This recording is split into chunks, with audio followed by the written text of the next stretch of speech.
वैसे ये जरूरी नहीं है, लेकिन वीडियो को लाइक या फिर डिसलाइक कर दिया करें। मूवी स्टार्ट होती है तो हम दो मैरिड कपल्स को देखते हैं। एक कपल में लड़की का नाम विकी होता है और दूसरे कपल में आदमी का नाम डगलस होता है। वो चारों एक जंगल में किसी क्रिएचर से अपनी जान बचाकर भाग रहे थे, लेकिन तभी वो क्रिएचर डगलस की वाइफ को पकड़ लेता है और उसे खींचकर अपने साथ ले जाता है। लेकिन डगलस अपनी वाइफ को बचाने के लिए कुछ भी नहीं कर पाता। इसके बाद सीन शिफ्ट होकर 5 कॉलेज स्टूडेंट्स पर आता है, जिनमें एक लड़की का नाम एलिसा था और बाकी उसके फ्रेंड्स थे और उसका एक भाई भी था। एलिसा की फीमेल फ्रेंड का नाम मैंडी था। असल में ये लोग एक जंगल में हाइकिंग के लिए आए होते हैं। इसके बाद ये जंगल में एक नोटिस लगा हुआ देखते हैं, जिसमें लिखा हुआ था कि यहाँ पर लोगों का आना अलाउड नहीं है। लेकिन वो सभी इस वार्निंग को सीरियस नहीं लेते, क्योंकि उन्हें लग रहा था कि ये गवर्नमेंट की कोई चाल है लोगों को यहाँ से रोक कर इस जंगल को खत्म करने की। इसके बाद ये लोग एंट्रेंस पर एक पिक्चर क्लिक करते हैं और आगे बढ़ जाते हैं। रास्ते में एलिसा अपनी फ्रेंड को बताती है कि मैं हर साल अपनी फैमिली के साथ इस जंगल में आया करती थी, लेकिन अब क्योंकि हम कहीं और शिफ्ट हो गए हैं, इसीलिए अब 7 साल के बाद मैं यहाँ पर आई हूँ। इसी दौरान हम वहाँ पर एक जानवर की डेड बॉडी को भी देखते हैं, जिसे किसी दूसरे जानवर ने काफी बुरे तरीके से मारा होता है। फिर थोड़ी दूर जाने के बाद एलिसा अपने भाई को और आगे जाने से मना करती है। वो कहती है कि अब हमें आगे बढ़ना नहीं चाहिए, क्योंकि हमने वापस भी तो जाना है और अगर हमें यहाँ पर रात हो गई तो हमें काफी मुश्किलात का सामना करना पड़ सकता है यहाँ पर। तब एलिसा का भाई उसे समझाता है कि हम पहले भी तो फादर के साथ जंगल में काफी आगे तक जा चुके हैं, इसीलिए तुम फिक्र मत करो, हमें कुछ भी नहीं होगा। और अब एलिसा को ना चाहते हुए भी अपने भाई की बात माननी पड़ती है। लेकिन थोड़ा आगे जाने के बाद इन सिबलिंग्स में बहस होने लगती है। तब इनकी बहस से परेशान होकर एलिसा का फ्रेंड जब थोड़ा आगे जाता है तो उसे वहाँ पर किसी का बैग पड़ा हुआ मिलता है। इसके बाद रात हो जाती है और ये लोग अभी तक जंगल में ही थे और यहाँ पर सब लोग एलिसा के भाई पर काफी गुस्सा कर रहे थे, क्योंकि वही सबको जंगल में इतना आगे लेकर आया था। इसके बाद इन्हें वहाँ पर उसी लड़की की डेड बॉडी के पार्ट्स मिलते हैं, जिसे मूवी के स्टार्ट में वो क्रिएचर अपने साथ ले गया था, यानी डगलस की वाइफ। और जब भी उस डेड बॉडी के पार्ट्स को देख रहे होते हैं कि तभी उन्हें वहाँ पर किसी क्रिएचर की आवाज सुनाई देती है, जिसकी वजह से ये लोग काफी डर जाते हैं। इसीलिए वो जल्दी से अपनी गाड़ी की तरफ भागने लगते हैं। लेकिन इससे पहले कि ये लोग अपनी गाड़ी तक पहुंच पाते, इनके सामने वही अजीब सा क्रिएचर आ जाता है, जो कि इन लोगों को देख लेता है और अब वो इनके पीछे पड़ जाता है। लेकिन लकीली ये लोग उस क्रिएचर से बचते हुए एक जगह पर आकर छुप जाते हैं और यहाँ उन लोगों को एक कैबिन नजर आता है, जिसे देखकर एलिसा का भाई उन सबको उस कैबिन में जाने का कहता है और खुद वो दूसरी तरफ जाकर उस क्रिएचर को डिस्ट्रैक्ट करने का कहता है। अब बाकी लोगों के जाते ही जैसे एलिसा का भाई उस क्रिएचर को डिस्ट्रैक्ट करने के लिए वहाँ से निकलने लगता है कि तभी उसके सामने वो क्रिएचर खुद आ जाता है और वो एलिसा के भाई पर अटैक करके उसे मार डालता है। इसके बाद अब ये चारों फ्रेंड्स कैबिन के अंदर जाने लगते हैं, लेकिन जब मैंडी अंदर जाने लगती है तो वो क्रिएचर उसका पाँव पकड़ लेता है, लेकिन ये सब मिलकर उसकी जान बचा लेते हैं। कैबिन में आते ही इन्हें वो तीनों सर्वाइवर्स मिल जाते हैं, यानी डगलस, विकी और उसका हस्बैंड, जिन्हें हमने मूवी के स्टार्ट में भी देखा था। इन तीनों ने मिलकर उस पूरे कैबिन को ब्लॉक कर दिया था ताकि ये उस क्रिएचर से बच जाए। इसके बाद विकी एलिसा को अपने बारे में बताने लगती है कि हम चारों असल में एक बिजनेस ट्रिप पर जा रहे थे, जिसके बाद हमारी गाड़ी खराब हो गई और हम इसी जंगल में फंस गए और उस क्रिएचर ने हमारी फ्रेंड को मार दिया। तभी एलिसा का फ्रेंड बताता है कि मैंने सभी के पेरेंट्स को कॉल कर दी है और पुलिस को भी इन्फॉर्म कर दिया है और अपनी लोकेशन भी बता दी है, इसीलिए बहुत जल्द कोई ना कोई उनकी हेल्प के लिए यहाँ पर आ जाएगा। तब डगलस कहता है कि कोई भी हमारी हेल्प करने के लिए यहाँ पर नहीं आ पाएगा और अगर हमने इस कैबिन से निकलने की कोशिश की भी तो वो क्रिएचर हमें मार देगा। इसके बाद ये लोग सभी डोर्स और विंडोज को और भी अच्छी तरह से ब्लॉक कर देते हैं ताकि वो क्रिएचर अंदर ना आ सके। यहाँ पर एलिसा काफी परेशान होती है, क्योंकि उसे लग रहा था कि वो क्रिएचर यही चाहता है कि वो सब इसी जगह पर एक साथ कैद रहे।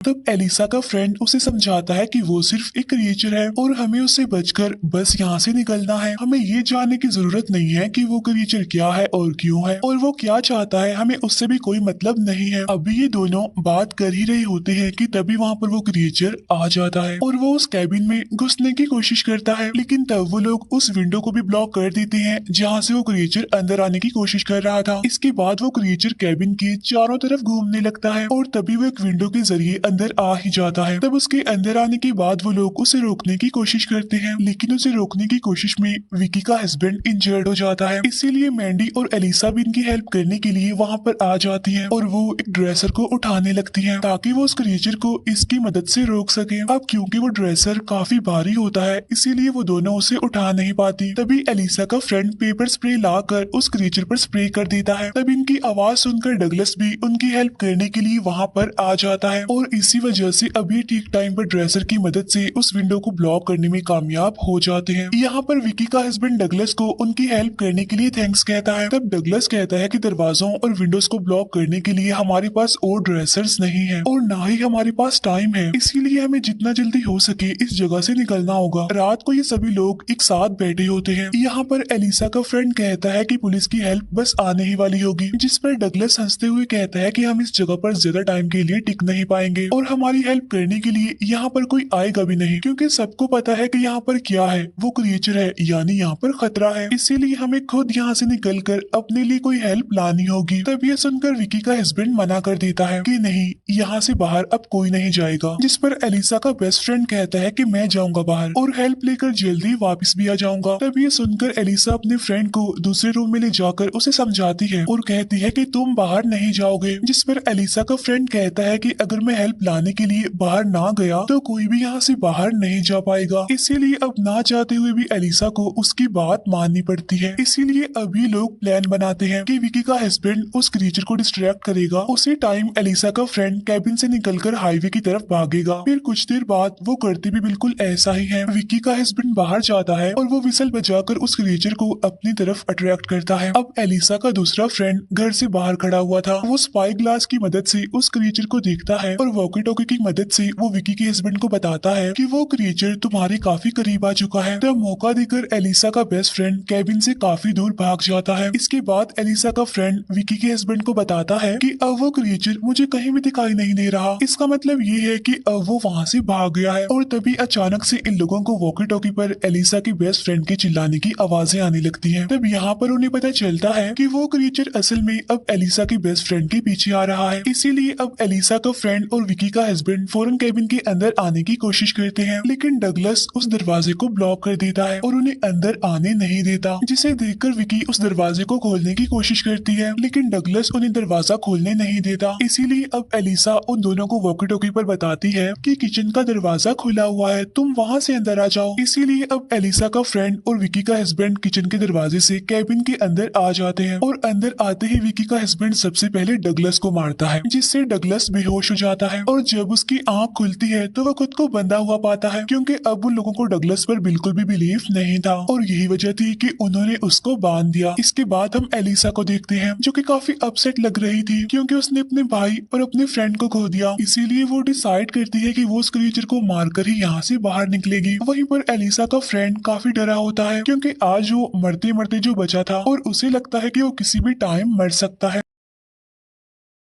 इसीलिए मरने से पहले वो मैंडी को सॉरी बोलता है कि मैं तुम्हें चीट कर रहा था। तब ये बात सुनकर मैंडी काफी गुस्सा हो जाती है उस पर और तभी वहाँ पर वॉकी टॉकी बजने लगता है, जिसे देखकर उन सबको लगता है कि शायद ये एलिसा के फ्रेंड की तरफ से भेजा गया कोई सिग्नल है। लेकिन उन्हें दोबारा से वॉकी टॉकी की बजने की आवाज सुनाई देती है, जिसे फॉलो करने पर इन्हें पता चलता है कि वो आवाज असल में अंडरग्राउंड रूम से आ रही है। इसीलिए अब एलिसा बगैर सोचे समझे अंडरग्राउंड रूम में जाने का फैसला करती है और बाकी सब भी उसे फॉलो करते हैं। लेकिन जाने से पहले विकी का हस्बैंड उसे ऊपर ही छोड़ देता है, इस फिक्र में कि कहीं वो क्रिएचर मेरी वाइफ को मार ना दे। अंडरग्राउंड रूम में इन्हें एलिसा का बेस्ट फ्रेंड मिलता है, जो कि काफी इंजर्ड था। उसे देखते ही वो लोग उसे वहाँ से ले जाने की कोशिश करते हैं, लेकिन तभी वो क्रिएचर वहाँ पर आ जाता है और अब विकी का हस्बैंड उस क्रिएचर को रोकने की कोशिश करता है। इसके बाद ही लोग एलिसा के फ्रेंड को लेकर ऊपर आ जाते हैं, लेकिन अब क्योंकि विकी का हस्बैंड उस क्रिएचर को रोकने गया था, इसीलिए वो उसके सामने टिक नहीं पाता। इट्स मीन वो क्रिएचर उसे भी मार डालता है। तभी हम देखते हैं कि एलिसा के बेस्ट फ्रेंड की हालत काफी खराब है। तब उसकी ऐसी हालत देखकर डगलस उनसे कहता है कि ये किसी भी टाइम मर सकता है, लेकिन शायद इसकी वजह से हम बच सकते हैं। असल में डगलस का आइडिया एलिसा के फ्रेंड को यूज करके उस क्रिएचर को डिस्ट्रैक्ट करने का था, ताकि ये सब लोग यहाँ से निकल सके। लेकिन एलिसा इस बात पर बिल्कुल भी एग्री नहीं करती, बल्कि वो एक दूसरा प्लान बनाती है कि हम उस क्रिएचर को इस जगह पर लाकर ट्रैप करेंगे और फिर उसे अंडरग्राउंड रूम से मिले हुए उस फ्यूल की मदद से जला देंगे। तब एलिसा का ये प्लान सुनकर डगलस भी उसकी बात पर एग्री करता है और वो कहता है कि मैं भी उस क्रीचर को पकड़ने में तुम्हारी हेल्प करूंगा। इसीलिए एलिसा अब अपने फ्रेंड को कहती है कि डगलस को खोल दो,